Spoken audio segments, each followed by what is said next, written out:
The suspected gunman accused of fatally shooting an orthopedic surgeon is expected to be arraigned in Tennessee today. 29-year-old Larry Pickens has been charged with first-degree murder and aggravated assault for allegedly pulling a gun and firing 3 shots at Dr. Benjamin Mauk. He was treating him in an exam room. Police say the attack was targeted, but a motive remains unclear. Pickens is being held on a $1.2 million bond.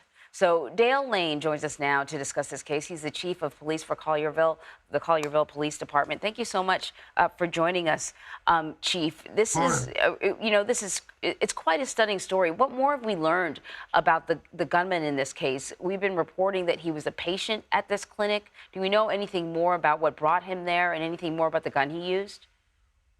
Well, we know that we believe that he's a long-term patient, so he's been coming there. We know that he's had visited multiple sites. Kimball's Clinic has multiple locations, and so our detectives right now are interviewing potential witnesses, employees, and then working with our partners at the other agencies just to see if there were circumstances or situations that had occurred at other facilities.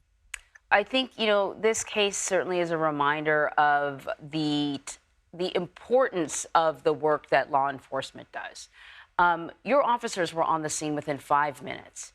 We've certainly covered other stories where there are shootings where the response time is nowhere near that quick. You were able to apprehend him very quickly. Can you talk a little bit more about how you got there to the scene and how you were able to apprehend him so quickly?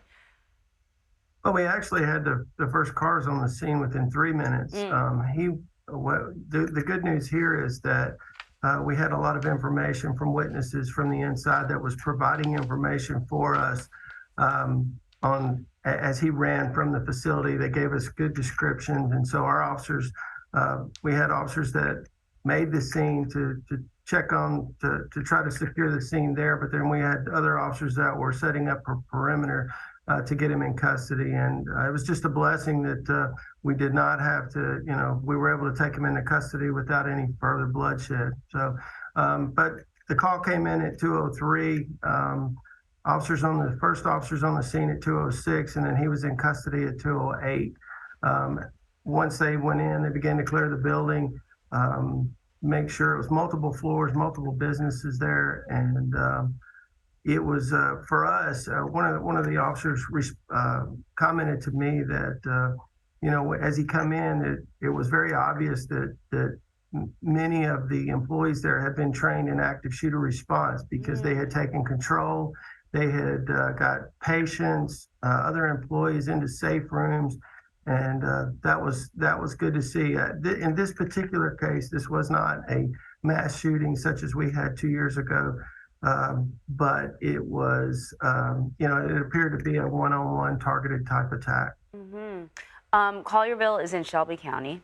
Shelby That's County right. has certainly seen an increase in crime this year, a pretty steep increase in some crimes compared to last year. Can you walk us through what your officers are seeing and what you think is going on? Well, we've been pretty fortunate here. Our crime rate over the last 20 years has stayed pretty steady, pretty low, particularly our location. Now, the county has seen a lot of what we're seeing, just like you're seeing around the country, is increases in auto theft, auto burglaries, those types of things. Violent crime has come down just a little bit in Memphis, but it is definitely what we're encouraging is a whole community approach. We work with our community. We believe wholeheartedly in community policing because we can't be everywhere all the time. And so we're not asking the public to be the police or to do our job. We're asking them to be our eyes and ears and provide information just like they did in this incident. So that helps us. A lot of the agencies in this area are using LPR technology, whose license plate reader that has really been helpful for us. And so that gives us somewhat of an early warning capability when a lot of times criminals are using stolen cars, they're wanted. And so this technology can run that information very quickly, get it to our dispatcher who confirm it and get it out to our cars. Right. Well, Chief Dale Lane, thank you so much for your time. Yes, ma'am. Thank you.